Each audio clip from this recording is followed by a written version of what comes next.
अस्सलाम वालेकुम। आप देख रहे हैं हक न्यूज। चलते हैं Alwar. Sania hospital Alwar all India Mev Mahasabha के तत्वाधान में राजा हसन खान मेवाती का 11वां शहीदी दिवस।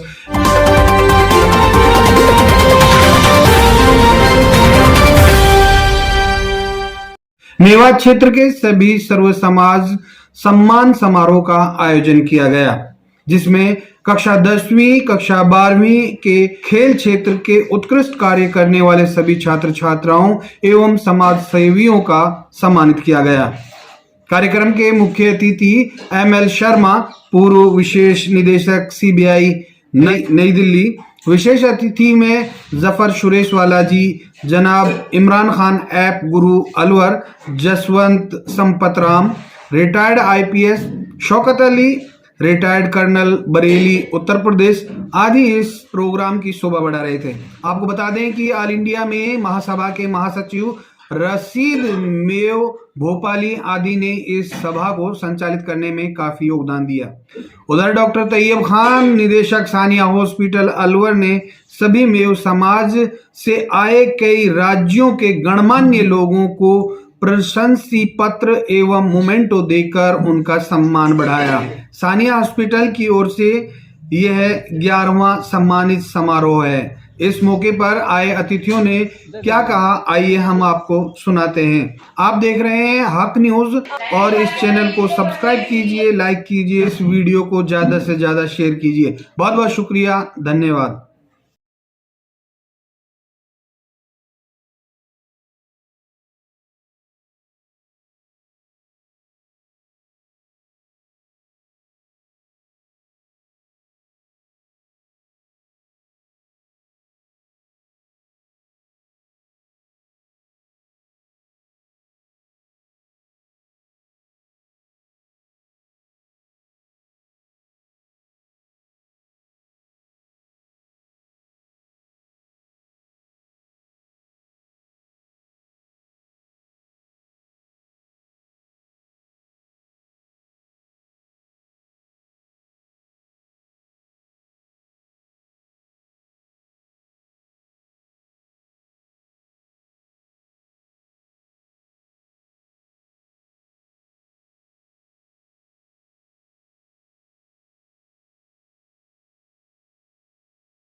घास की रोटियों की। तो महाराणा प्रताप की घास की रोटियों के बारे में बहुत प्रसिद्ध कविता लिखी गई है। यहाँ कविता का शेर शायरी का दौर भी चला, लेकिन समय कम है, मैं उसमें नहीं आऊंगा। दो चार लाइनें। अरे घास की रोटी ही रतन पिलाओ रोले भाग्यो, न 900 रोची पढ़ो राणा रोसो हूँ डड़ो घणो हूँ सयो घणो मेवाड़ी पान बचावन में मैं पास नहीं राखी रण में बहरा वो रकत बनावन में जब याद करो हल्दी घाटे नैना में रकत टपक आवे दुख सुख रो साथी चेतक रो सूती सी खूब जगा जावे। लेकिन अंतिम पंक्ति देखिए, इन दोनों पंक्तियों में इससे तालमेल बैठता है राजा हसन खान मेवाड़ी की शहादत का। हूँ भूख मरूं, मेवाड़ी में हूँ मतलब मैं हूँ भूख मरूं हूँ प्यास मरूं मेवाड़ धरा आजाद है। मैं घोर उजाड़ा में भटकूं पर मन में मारी याद है।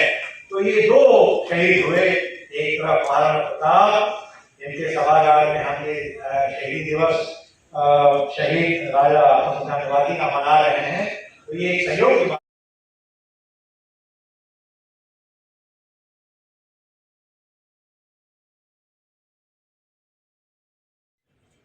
उनका पूरा यूरोप अरबों का कर्जदार है, एहसानमंद है कि उन अरबों ने पूरे यूरोप को रोशन किया नई साइंस और टेक्नोलॉजी से। ये कोई मुसलमान ने नहीं कहा, ये यूरोप के रहने वालों ने कहा है। आपने को कौन सी साइंस टेक्नोलॉजी थी जो इस्लाम ने या मुसलमान ने या अरबों ने यूरोप को दी? आज के हमारे मदारिस उन तालीमात को जानते हैं? कभी उन्होंने मदरसे के अंदर वो किताब पढ़ाई जिसमें के मुस्लिम साइंटिस्ट का जिक्र हुआ हो? क्या हमारे घरों में कभी मुस्लिम साइंटिस्ट की कोई बात होती है? जवाब है नहीं। आखिर क्यों? आज हम नई साइंस टेक्नोलॉजी की बात करते हैं, या बहुत सारे तलबा बहुत सारे स्टूडेंट्स आए हुए हैं जो चाहते हैं तरक्की करें, लेकिन मुसलमानों की तरक्की में एक बहुत बड़ी रुकावट आई है। उनकी नजर में यह है कि नहीं सब अरबी जो है वो सिर्फ मुसलमान की जबान है, बाकी लैंग्वेज मुसलमान की जबान नहीं है। अल्लाह ताला ने 1,24,000 पैगंबर इस सरजमीन पे भेजे, हर खित्ते में भेजे, उनकी भाषाओं में भेजे। तो जितनी जबानें हैं सब अल्लाह ताला की हैं। एक तो इससे पहले तो मुसलमान शादी करते हैं अपनी जबान से, क्योंकि कुरान अरबी में अरब में उतरा इसलिए अरबी में था। अगर वही कुरान हिंदुस्तान में उतरता तो हो सकता था पाली में होता, प्राकृतिक में होता, संस्कृत में होता। अरब तो कुरान उतरने से पहले भी वहां के लोग अरबी बोलते थे, क्योंकि हर किस्म की जबान होती है। जैसे कि मेवात की अपनी जबान है कि इजरा हुआ उस किताब का, वो मेवात की जबान है, लेकिन इस जबान को हो सकता है भोपाल के लोग नहीं जानते हो, या आगरा के लोग नहीं जानते हो, दिल्ली के लोग नहीं जानते हो। ये खित्ते की जबानें हैं। 100 किलोमीटर के बाद लैंग्वेज चेंज हो जाती है, एक्सेंट चेंज होता है। ये नेचर है। इस नेचर में मजहब का, धर्म का कोई रोल नहीं होता। बेसिकली धर्म है क्या, ये हमको समझ आना चाहिए। सबसे बड़ा धर्म है इंसानियत, इससे बड़ा कोई धर्म नहीं है। दुनिया के जितने मज़ाहिब हैं उन्होंने इंसानियत की बात की है। नबी करीम सरकार दो आलम ने उस इंसानियत का पैगाम दिया। मैं बहुत सी चीजें कभी कभी सोचता हूँ कि नबी करीम सरकार दो आलम मस्जिद नबवी में ईसाइयों को बुलाते थे, यहूदियों को बुलाते थे, उससे मशवरे करते थे। हमारे रिवाज की कल्चर का बहुत बड़ा एक छंद माना जाता है। इसमें 1001 बरेड़े हैं, 51 जीवियां हैं। फिर भी कैसे बरेड़े बताता हूँ आपको।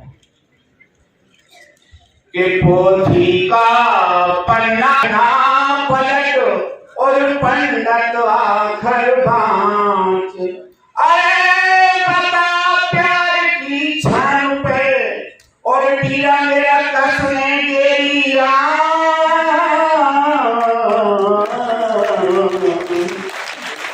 तेरी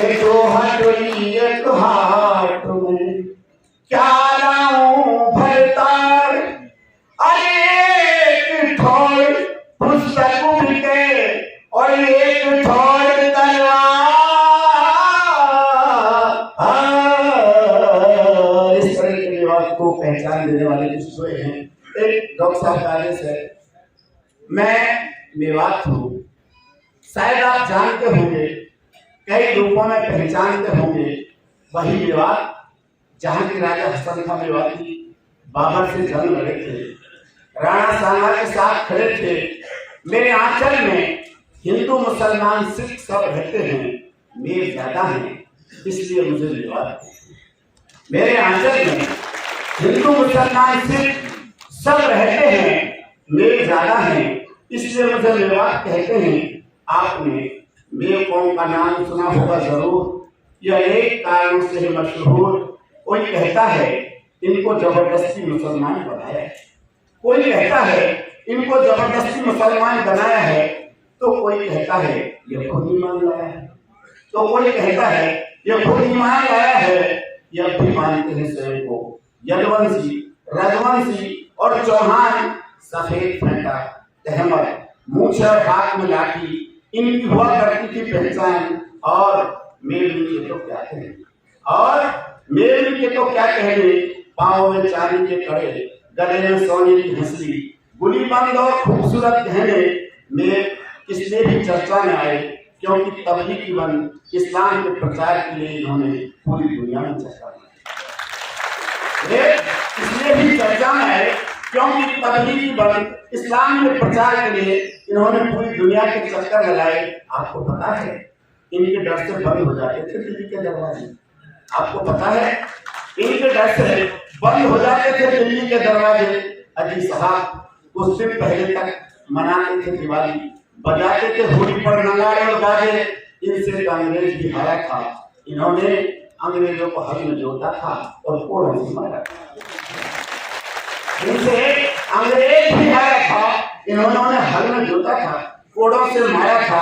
हिंदुस्तान से मोहब्बत की नजर करता हूँ पेश। बंटवारे के वक्त इन्होंने पाकिस्तान जाना मना कर दिया था, छोड़कर अपना देश।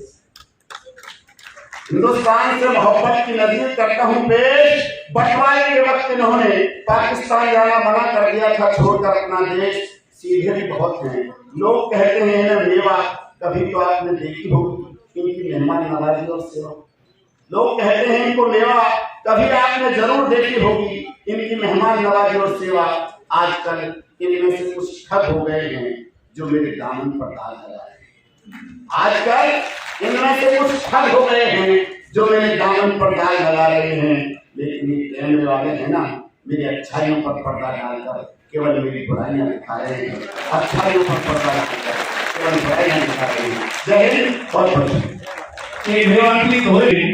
मैं बात करते हुए जीवन में आया। वैसे तो शायद दुर्घटना में भी मौत आ जाती है, बाथरूम में फिसल जाओ वहां भी मौत हो जाती है, तो डर किस बात का।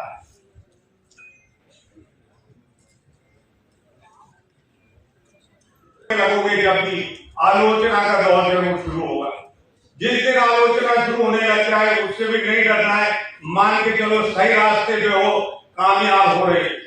और आलोचना भी कौन करेगा, वो नहीं जो आपको जानता नहीं, उसको मतलब ही नहीं आपसे। आलोचना आपकी शुरू होगी आपके घर परिवार से, आलोचना शुरू होगी आपके मित्रों से, आलोचना शुरू होगी आपके सगे संबंधियों से। पर आलोचना से कभी जीवन में डरना नहीं और कभी घबराना नहीं। एक वाक्य मैंने पढ़ा था, इब्राहिम लिंकन ने तो किसी ने बताया सलाहकार कि साहब उक्त आदमी जो है आपको बहुत गाली देता है, बहुत आपकी आलोचना करता है। प्रेसिडेंट लिंकन ने कहा जरूर पता करो, जरूर मैंने कहीं इसका मदद करी होगी, कहीं इसका काम किया होगा। नहीं वतन है, मैं मेहमान नहीं। आज कुछ लोग इसे सिर्फ टोपी और दाढ़ी वालों की जबान मानकर मुसलमानों की जबान करार दिए हुए हैं, जबकि मौजूदान में बता दूं ये जबान है आनंद नारायण मुल्ला की, ये जबान है दयाशंकर मसीह की, ये जबान है गोपीचंद नारंग की, ये जबान है ब्रज नारायण चंपम की, ये जबान है कुंवर महेंद्र सिंह बेदी की, ये जबान है मुंशी प्रेमचंद की और ये जबान है कृष्ण बिहारी नूर की। लेकिन मौजूदान बड़ा दुख होता है कि जब हमें कहते हैं हर वक्त ये हासिद की निगाहों में रही है, हर वक्त ये हासिद की निगाहों में रही है, मंजर है वही दोस्तों दुश्मन भी वही है और उर्दू को मिटा देंगे एक रोज जहां से, ये बात भी कमबख्त ने उर्दू में कही। मौजूद हाजिरीन, अब मैं अपने अगले वक्ता को बुला रहा हूं। सर गुस्ताखी की माफी चाहूंगा, निजामत का काम करता हूं, जहां रशीद साहब, डॉक्टर तैयब साहब की मोहब्बतों में खड़ा हूं, वरना तो एक रात की निजामत का 35 से 40 हजार रुपए मुझे पे हो जाते हैं और उससे मेरे बाल बच्चे भी पलते हैं। लेकिन यहां सिर्फ और सिर्फ कौम की खिदमत के लिए और इन दोनों लोगों की मोहब्बत के लिए खड़ा, बगैर बात को कहे रुक नहीं सकता। अब मैं बड़े ही अदब के साथ, हमारे बीच रिटायर्ड आईपीएस हैं, पुलिस विभाग से ताल्लुक रखते हैं, बहुत ईमानदारी के साथ नौकरी की, एडीपीसी के पद से वो रिटायर्ड हुए। अगर सर मुशायरे के मंच पे होता तो बात यूं कहता कि कल दरोगा ने कहा थाने में दीवान से, आ गए लल्लन के पैसे, छोड़ दो सम्मान से और आके बाहर। उसने भी कुछ शुक्र रब का यूं किया, हो भला रिश्वत का वरना मार देते जान से। लेकिन सर ने बड़ी ही ईमानदारी के साथ नौकरी की है, वो मुझे पता है, इसलिए सिर्फ इतना ही कहूंगा कि चराग टूट गया है तो दिल उजाल के रख, चराग टूट गया है तो दिल उजाल के रख, अगर है दर्द तो पहलू नए निकाल के रख, और किसी किसी को ये तोहफा नसीब होता है, तुम्हें जो दर्द मिला है उसे संभाल के रख। मोहतरम जनाब जसवंत संपत राम जी, रिटायर्ड आईपीएस, हमारे बीच जोरदार तालियों के साथ इस पर बात साहब, इमरान साहब, शमसुद्दीन साहब, सदर ऑल इंडिया मेयर महासभा, रशीद अहमद साहब, महासचिव मेयर महासभा, और बहन मुमताज परवीन, टीवी एंकर, सम्मानित मंच,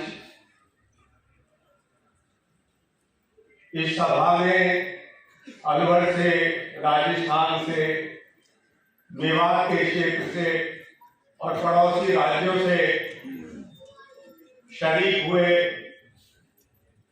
महानुभाव,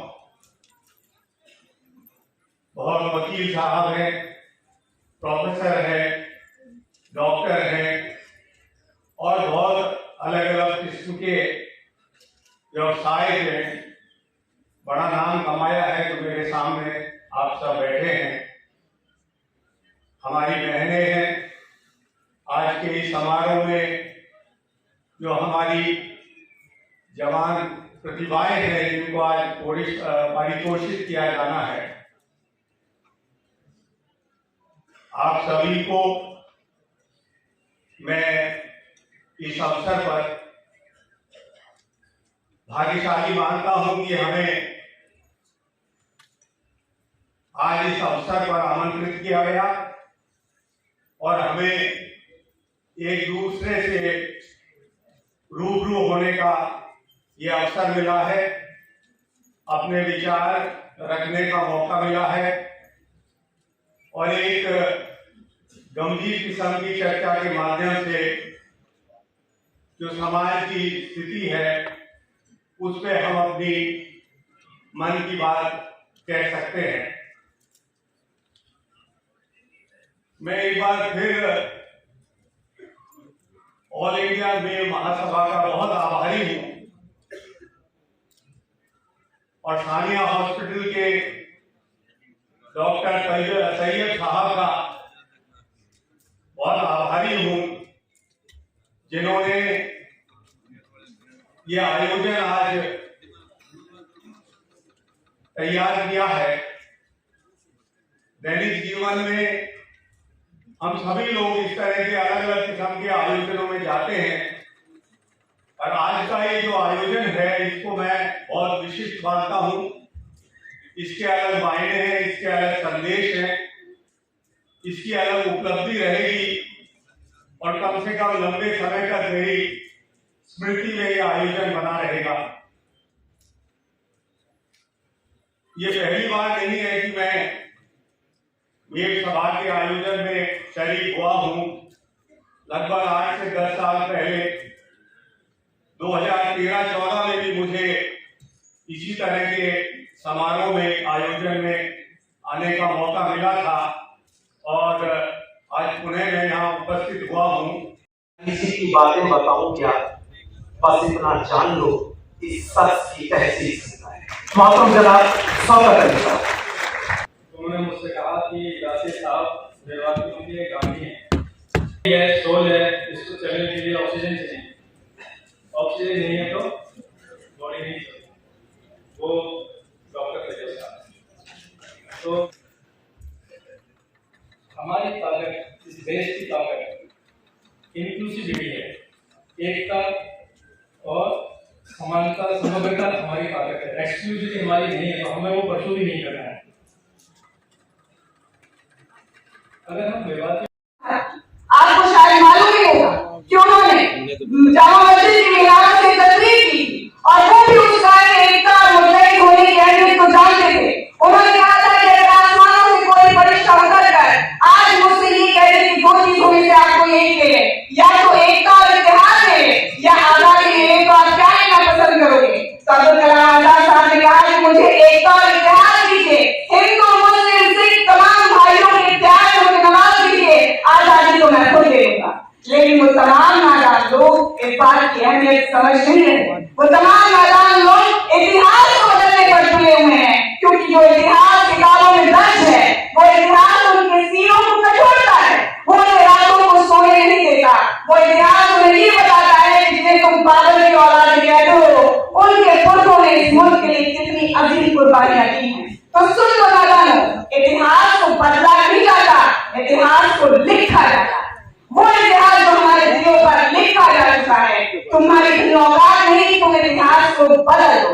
मैं तुमको नादानो, तुमको ये कहना चाहती हूँ कि अगर बातों से तुम्हें इतिहास बदलने का, तो कोशिश करके देख लो, तुम इतिहास बदलो। आओ हम सब मिलकर अपने मुल्क का मुस्तकबिल बदलें। नादानो, किसी के हिस्से की तकदीर में नहीं रहते, किसी के हिस्से की तकदीर में नहीं रहते हम। ये मुल्क आजाद है, किसी जंजीर में नहीं रहते हम। हमारे पुरखों की कुर्बानी भी शामिल है वतन की इस मिट्टी में, हमारे पुरखों की कुर्बानी भी शामिल है वतन की इस मिट्टी में, किसी के बाप की जागीर में नहीं रहते। कुछ लोग जिहाद के नाम पर भी परेशान करना शुरू हो गए, लेकिन नादानो, मासूमों, तुम नहीं जानते कि जिहाद क्या है। अगर मालूम हो गया कि जिहाद क्या है, तो खुदा की कसम शर्म से डूब मरोगे।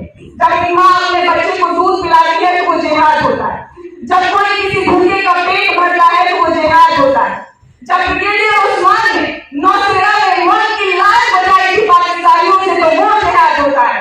जब मेजर अब्दुल हमीद ने जामा मस्जिद की हिफाजत की थी, तो उसको जिहाद कहते हैं। और जब ऑपरेशन लाल चलाया गया तो की तरफ से अंग्रेजों को मुल्क से भगाने के लिए, तो उसको जिहाद कहते हैं। को हमदम नहीं रखते, हम वतन के दुश्मन को हमदम नहीं। दिल्ली में प्रोग्राम हुआ था, जनाब अजीज बरी साहब, आप सब उन्हें जानते होंगे बखूबी, मुझे यकीन है, सारा उर्दू के एडिटर इन चीफ हुआ करते थे। एक किताब का इजरा उन्होंने किया था, शब पढ़ाओ की आने वाली नस्लों की माएँ होगी, और जिन माओं की औलादें पढ़ी लिखी होती हैं, उनकी औलादें समाज के लिए नेमत होती है। और पूरी मैनेजमेंट और इंडियन महासभा की और सानिया हॉस्पिटल की, वो ये कि सफर में जब मुश्किलें आए तो हिम्मत और बढ़ती है, सफर में जब मुश्किलें आए तो हिम्मत और बढ़ती है। कोई जब रास्ता रोके तो जुर्रत और बढ़ती है। और बुझाने को जब हवा के साथ बारिश भी आ जाए, बुझाने को जब हवा के साथ बारिश भी आ जाए, तो चरागे की हकीकत की हकीकत और बढ़ती है। अब बिकने पर आ जाओ तो घट जाते हैं दाम अक्सर, बिकने पर आ जाओ तो घट जाते हैं दाम अक्सर, ना बिकने का इरादा हो तो कीमत और बढ़ जाए। मौजूद है हसन खान निवासी साहब को याद करने का, उन्हें खराज अकीदत पेश करने का, और मेरे ख्याल से जितने प्रोग्राम अब तक मुनक्किद हो चुके हैं, शायद ये मंच वो है जो बच्चे आज इस जगह से इतने धनवान और तरीके से पैदा होंगे जो हीरो बनेंगे, डॉक्टर्स बनेंगे, नेता बनेंगे, इन्हीं लोगों में बनेंगे। मैं धन्यवाद देना चाहता हूँ डॉक्टर साहब। ऐसी आपने 11वीं साल का वो रखा है, आपने कहा था कि कोरोना की वजह से 2 साल रह गई थी, तो मैं आपको बहुत अपनी जो जिस तरीके से आपने रखा, मैं बहुत दिल से अलवर जिले का सम्मान रहा। अपने जयपुर से आए हुए जो भी चीफ गेस्ट, बरेली से आए हुए उनका सबका तहे दिल से धन्यवाद करना चाहता हूँ। जय हिंद, जय भारत। पूरे भारत देश के अंदर देश के प्रधानमंत्री ने भी इनका सम्मान किया था। आप युवा जो पीढ़ी बैठी हुई है, अपने समाज को आगे बढ़ाएं, समाज को दिशा दें।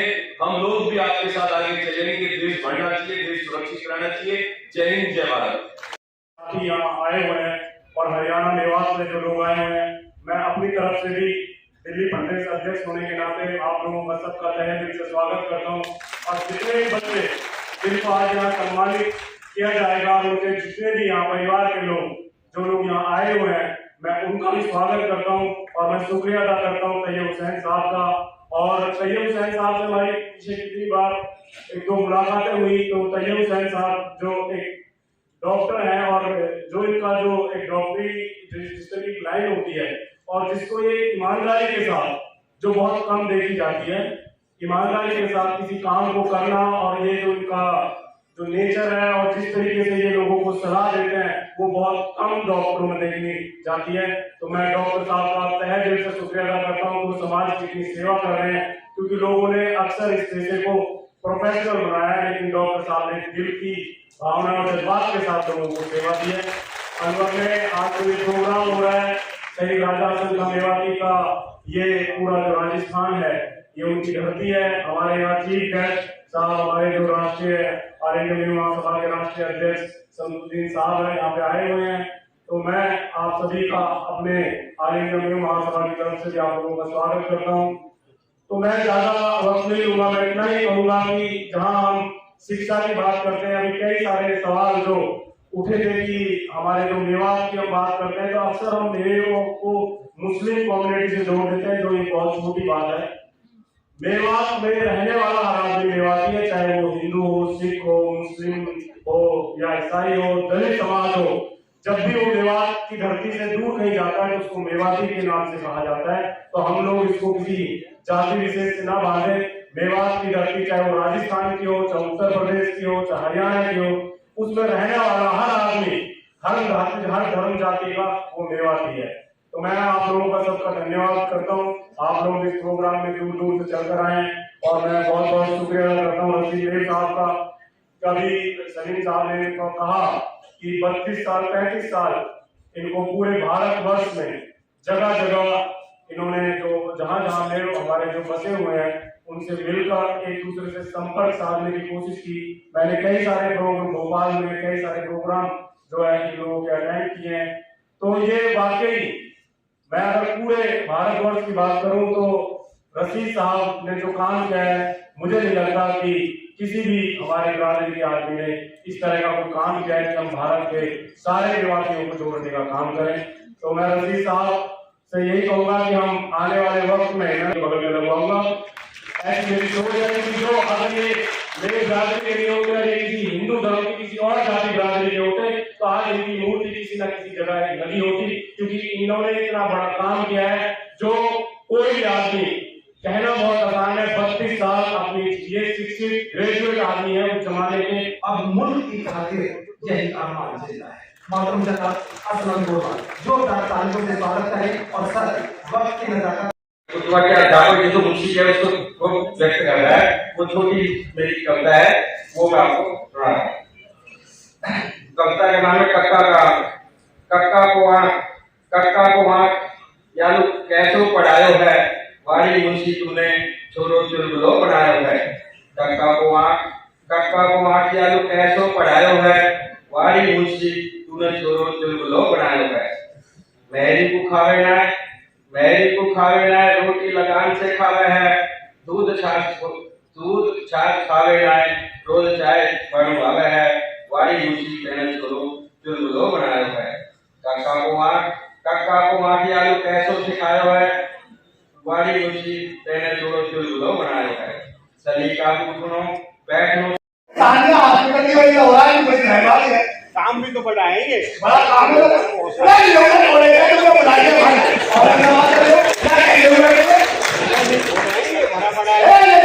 तेरा गंगा देवी ऐसी चीज है तो भैया आगे तो भरा ये मिलाद बोले ये क्या मैं चाले ना बोले चाला बोले अन्ना आगे सब है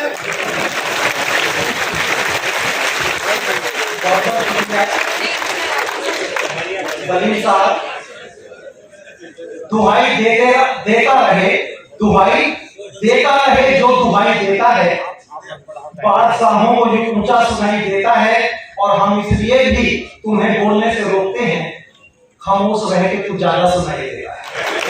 और हमने बड़े ही अदब के साथ हमारे बीच डॉक्टर ओपी मीना जी तशरीफ फरमा है।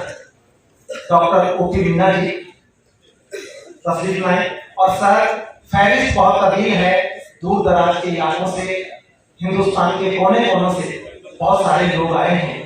कहते हैं अदब के मंच पर इंसान से इंसान मिलता है, यहाँ पर राम मिलता है, यहाँ रहमान मिलता है, यहाँ ना कोई हिंदू है ना मुस्लिम कोई ना ईसाई, यही वो मंच है जिस पर के मैं आप सभी का इस्तेमाल करता हूँ, शुक्रिया अदा करता हूँ कि आप लोगों ने कौम को याद किया और हिंदुस्तान के कोने कोने से आपने बिरादर को याद रखा। हमारे कई भाइयों ने यहाँ अभी बात रखी है, मैं नाची इस बात से इत्तेफाक नहीं रखता। इतनी कुर्बानी मेरे राजा ने नहीं सातत की नहीं अल्लाह ने एक ही राजा कहलाया अल्लाह का मेरे को राजा ही ना हो। मुगलों से लड़े, अंग्रेजों से लड़े, सारे सरकारों में भागी गए, क्या किया हमें, क्या दिया हमें? मैं इन बातों में इत्तेफाक नहीं रखता कभी मेरा सर। हाँ एक बात जरूर हमें अपने आप में सोचना चाहिए, मेरे बिरादरी को अपने आप में सोचना चाहिए। फिजूल गर्दी बंद करो, बच्चों को तालीम दो, इनके दिमाग अपने आप ठीक हो जाएंगे। जब हमारे बच्चे तालीम याफ्ता होंगे, कोई दिहाड़ी होगा, कोई आईटी होगा, कोई कहीं होगा, कोई कहीं होगा, अपने आप ठीक हो जाएंगे। हसन खान मेवाती ने शहादत दी, बाबर ने दावत दी कि तुम भी मुसलमान, मैं भी मुसलमान, जितना चाहो उतना तुम आ जाओ, बढ़ जाओ। राजा हसन राणा साहब के साथ मत दो, क्या मिला मेमो को? राजा हसन खान मेवाती ने शहादत पाई। राजा साहब ने मैं भी हिंदुस्तानी हूँ, वो भी हिंदुस्तानी है, तुम्हारी साथ भी रहेंगे, हम लोग साथ भी रहेंगे। क्या मिला मेमो को? कहाँ कुछ याद नहीं हो, कहीं कुछ नहीं, सब बेकार की बातें हैं। अपने बच्चों को तालीम देने का काम करो, बेफिजूल खर्ची बंद करो, अपने आप पे कंट्रोल करो। जो कुछ आज हिंदुस्तान में हो रहा सबसे पहले इसमें राजस्थान में क्या होता है, राजस्थान में क्या होता है? हमारे गुरुजी मेहमान बैठे हुए आई नहीं तो आई ऐसे इन्हें सब पता है, सब जानते हैं। आज तक कोई मेवा आतंकवादी देखा आपने? कोई एक मेवा आतंकवादी को हिंदुस्तान में बताओ कोई है? कौन मर के वाली हिंदुस्तान को हमें तो मुल्कों से लेके आए हैं। हिंदुस्तान में मरता मिलता है कोई कुछ नहीं, कहीं कोई कुछ नहीं है। हमारे लिए कहीं कोई कुछ नहीं, क्यों नहीं गई? हमने हमारे बुजुर्गों ने कुर्बानी दी है, मुगलों से लड़े, अंग्रेजों से लड़े, दिल्ली की दीवारें के बाद हमारी वजह से शिवाजी को निकाल के लाए ओलंपिक के यहाँ से। हमें क्या करना तुम लोग? हमारे बच्चों को मारते हो, सरे हम मार लाते हो हमें, तुम हमारे क्या समझते तुम? हिंदुस्तान हमारे खून के कतरे के वेले बसता है, हम और ही हिंदुस्तान में कोई इम्पोर्टेंट मुसलमान नहीं है, विदेशदार नहीं होता है। हमने विदेशदार होते होंगे आप कदम में बाहर आके बनते, हमें मुगलों साथ भी आके देते हैं, हम और ही हिंदुस्तानी है, हमारा हिंदुस्तान है, हमने हिंदुस्तान में राज करा, हमारे दादा राज करा, हमारे कोई भी जान रहेंगे बोलने वाला नहीं रहता हमारा लोगों का। आज भी हमारा कोई नहीं रहता, वापस भी रहता, हम बिल्कुल नहीं रहते किसी से भी, लेकिन कम से कम इतना जरूर सोचे यार हमारे बुजुर्गों ने कितनी बड़ी कुर्बानी दी है हिंदुस्तान के लिए। औरंगजेब से लड़े हैं, बाबर से लड़े हैं, सारे मुगलों से लड़े हैं, अंग्रेजों से लड़े हैं, और आज हमें कहते हो हमें गिरा रहे हो, हमें मारते हो।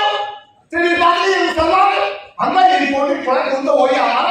आज अगर कोई ठाकुर है तुम ठाकुर कौन सा ठाकुर था, वही हम सूर्य में ठाकुर है, लेकिन तुम इस तरह से हमारे साथ प्रार्थना करूंगा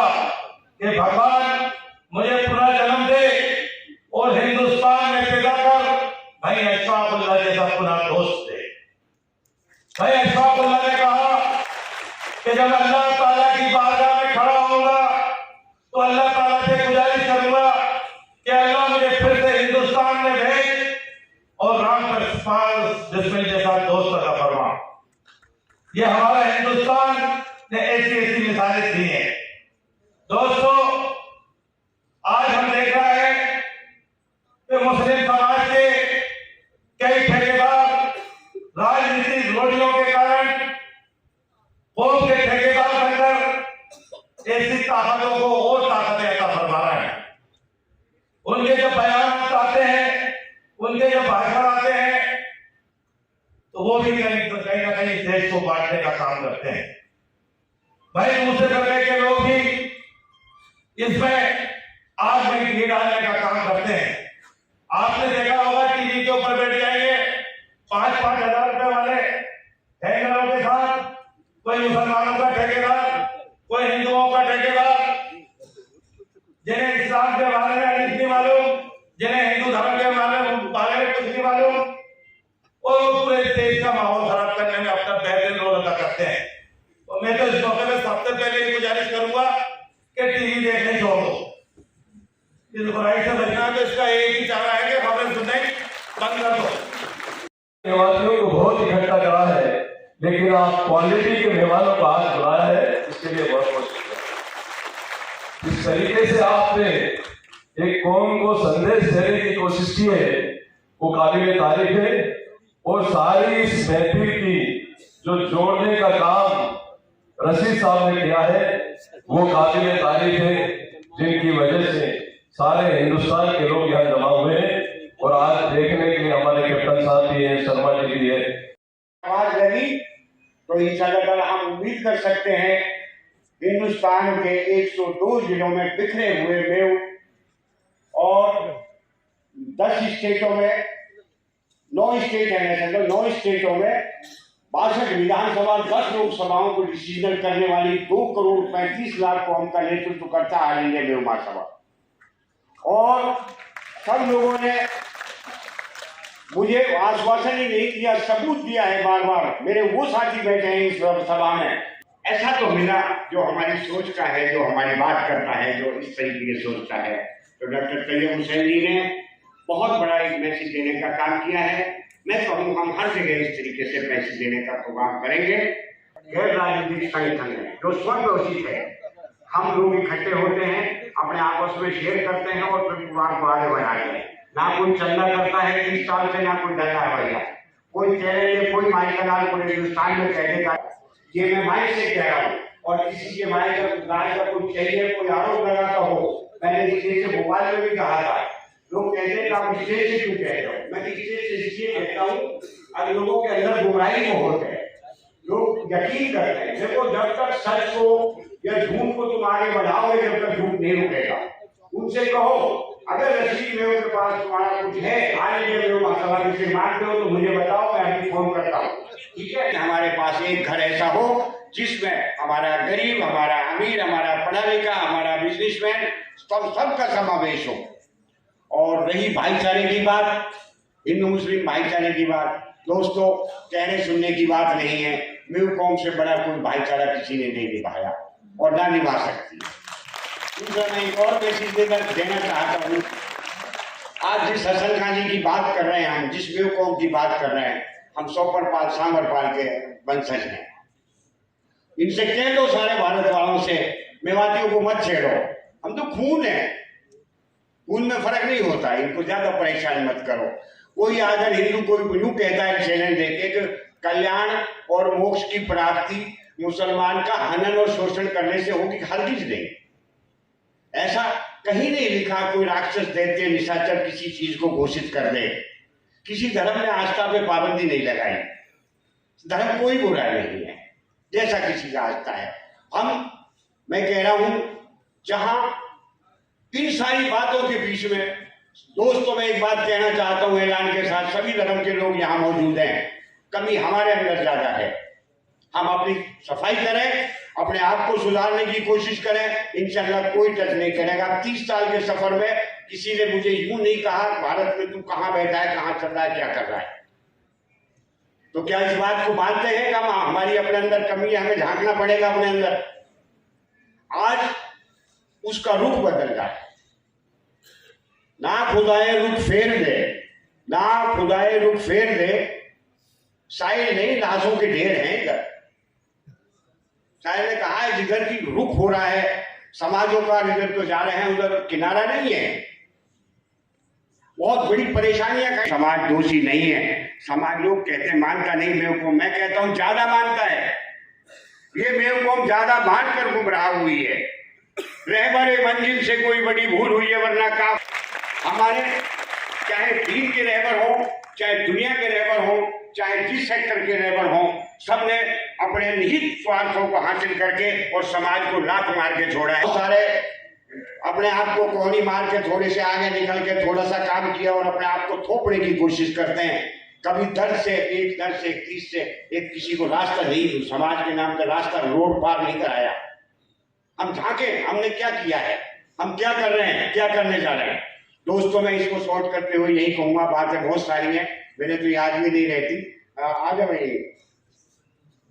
जी, सवाल हो इसको और आगे चलाओ। खिराज अकीदत देने के लिए जिस मुकद्दस मौके पर यह सम्मान समारोह रखा गया है, शहीद राजा हसन खां मेवाती, उनके बारे में उन्होंने बताया कि सर हम उस मिट्टी की है संतान जो हर दौर में यारो वफादारी हो। ऐसे शख्स हैं। अब से पहले हम ये कहा करते थे पढ़ लिख के कौन सा डीसी बन जाएगा, तो साहब ये वो शख्सियत हैं जिन्होंने मेरू में सबसे पहले IAS की परीक्षा पास की।